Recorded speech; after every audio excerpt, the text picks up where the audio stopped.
Hello बच्चों, let's see the question. The question is factorize and the equation given to us is xy to the power 9 minus yx to the power 9. तो हम इस equation को solve करने के लिए सबसे पहले क्या करेंगे कि हम इसमें से कॉमन निकालने की कोशिश करेंगे. तो हमारा इक्वेशन है xy to the power 9 minus yx to the power 9. तो हम देख सकते हैं हम इसमें से क्या हम xy कॉमन ले सकते हैं. तो हमारा आ जाएगा that is equal to xy और यहाँ बच जाएगा हमारा y8 माइनस x8 हमारा बच जाएगा. तो ये हो गया हमारा. अब हम इसको फर्दर लिख सकते हैं that is equal to xy हमारा आ जाएगा और y8 को हम लिख सकते हैं y टू द पावर 4 का स्क्वायर. तो हम इसको ऐसे लिख देंगे और x टू द पावर 4 का स्क्वायर हम x8 को लिखेंगे. तो ये हो गया. अब हम क्या कर सकते हैं कि हम इसको एक आइडेंटिटी पे बैठा देंगे जो कि हमारा इस क्वेश्चन का की कॉन्सेप्ट है. तो हम क्या करेंगे कि हम जो हमारा अभी इक्वेशन आया है उसको हम एक आइडेंटिटी पे बैठाने की कोशिश करेंगे. तो ये हम देख सकते हैं कौन सी आइडेंटिटी बैठेगी. यूजिंग आइडेंटिटी ए स्क्वायर माइनस बी स्क्वायर, जिसका फॉर्मूला होता है ए प्लस बी और ए माइनस बी. तो हम इसको इसी इक्वेशन में बैठाने की कोशिश करेंगे. That is equal to x y हमारा y to the power 4 plus x to the power 4 और second bracket open y to the power 4 minus x to the power 4.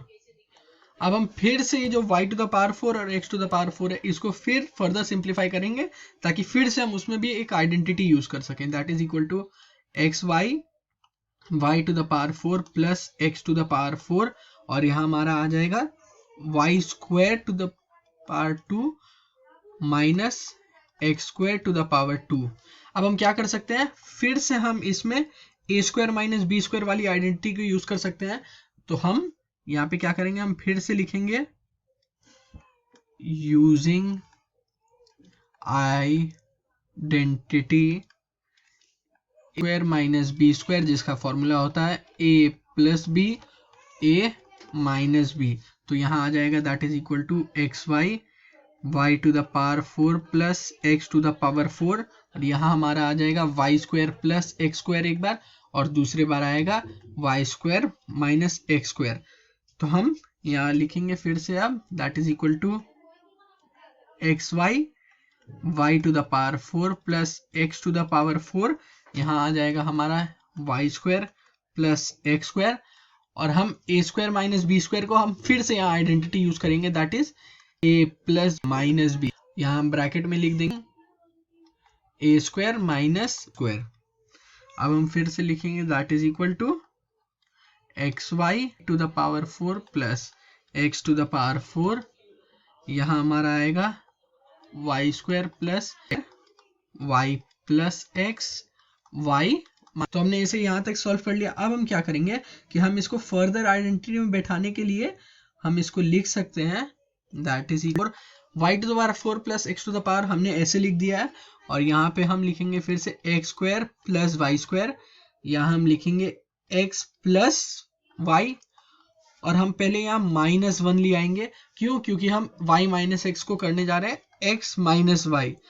तो हम थेरफॉर अब लिखेंगे therefore b minus a is equal to minus 1 a minus b. हमने यही simple सा concept use किया है. ये हमारा b माइनस ए था तो हमने यहाँ लिख दिया माइनस 1 a माइनस बी. तो हम उस फॉर्मूले के यूज करके अब हम क्या लिख सकते हैं कि हमारा ये आ जाएगा that is equal to minus x y. क्योंकि प्लस एक्स वाई था तो वो माइनस एक्स वाई हो जाएगा. यहाँ आएगा x to the power 4 plus y to the power 4 फिर आएगा x square plus y square और यहाँ आ जाएगा x plus y x minus y. हमने माइनस 1 को यहाँ से हटाने के लिए इसको माइनस एक्स वाई कर दिया है.